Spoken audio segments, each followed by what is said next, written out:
बिस्मिल्लाहिर्रहमानिर्रहीम अस्सलामु अलैकुम वरहमतुल्लाहि वबरकातुहू वेलकम छु तुम सानी यूट्यूब चैनल पे यथ जन नाव छु देसी जायका विद इंशा वीडियो स्टार्ट करने ब्रोट अगर तुम सानी चैनल पे नई छु सन यूट्यूब चैनल करो सब्सक्राइब वीडियो करो लाइक तो शेयर भी दीजो पन फीडबैक आज बनाओ इस गोगजु तो माज यमिच रेसिपी बह तुह शेयर कर तो करो अजिच रेसिपी स्टार्ट रेसिपी खतर नी गोगजु अमन लकट लकट पीसेस थमित बनयित यम छलहोक असल पे अम पत नो माज यह छलहोन असल पे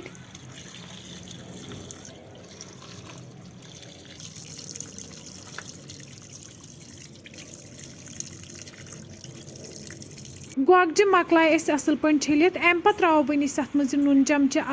नून रलाव वन गोगजन सत असल पे दिमोस लगभग अड़िस घंटस रेस्ट यपर थो वन दानस पे प्रेशर अत मज लागो वन आब 1 लीटर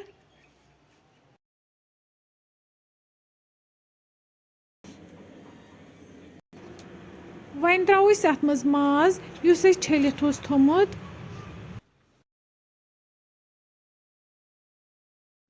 10 मिनट बाद तुम हेकि वुचित अत माजस पे यह सकम यह करो रिमूव असल पे यह सोरे सकम रिमूव करुन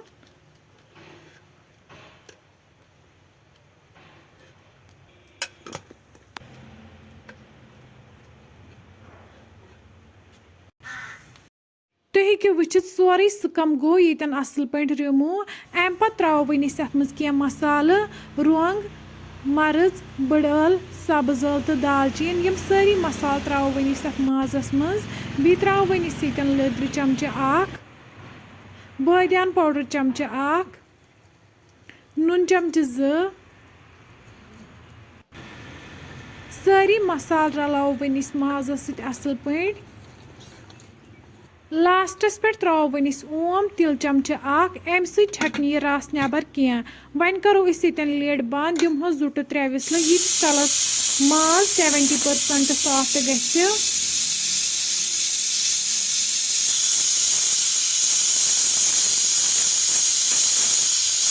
3 विसल बाद वालो वन प्रेशर दान पे बोन 8 घंटे बाद तुम हेकि वुचित गोगजु आब दितमुत यह कड़ो अत नबर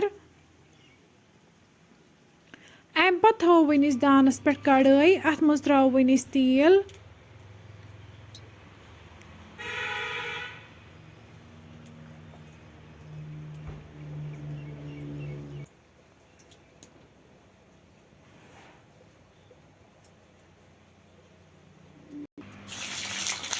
तेल गो गरम वन त्रो अत मज गोगजु यम करोक असल पे फ्राई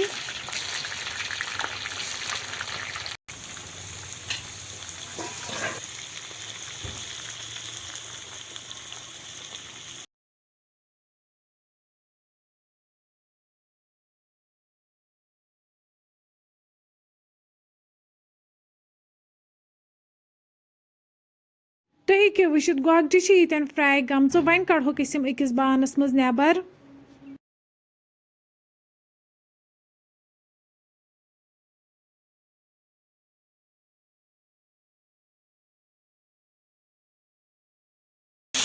पत त्रो वन तिलस मज गंड बी त्रो वन अत मज रुहन गंड तो रुहन करोन फ्राई असल पे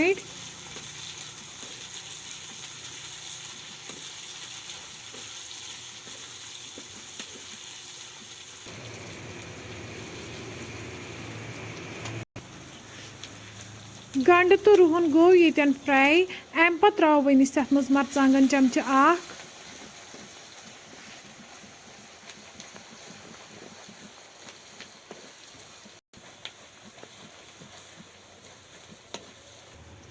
कड़ाई वालो वन दान पे बोन वन करो तड़क अत माजस मज ऐड बी त्रो वन अत मज गोगजि यम फ्राई कर थमच गोगजि ते रलाव वन माजस असल पे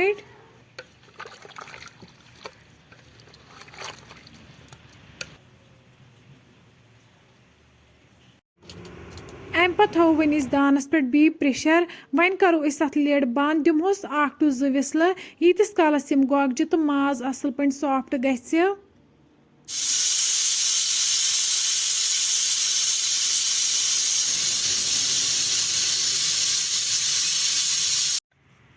विसल बाद वालो वन इस दान पे बोन तुम हेकियो वुचित गोगजी तो माज यीतन बिल्कुल तैयार। वन त्रो अत लास्टस पे मेथ करो अम पत गर्मा गर्म सर्व बतस सत। फ्रेंड्स अगर तुम सोन अजुक वीडियो पसंद आमुत सन यूट्यूब चैनल करो सब्सक्राइब, वीडियो करो लाइक तो शेयर, बे दीजो पनुन फीडबैक। अल्लाह हाफिज़।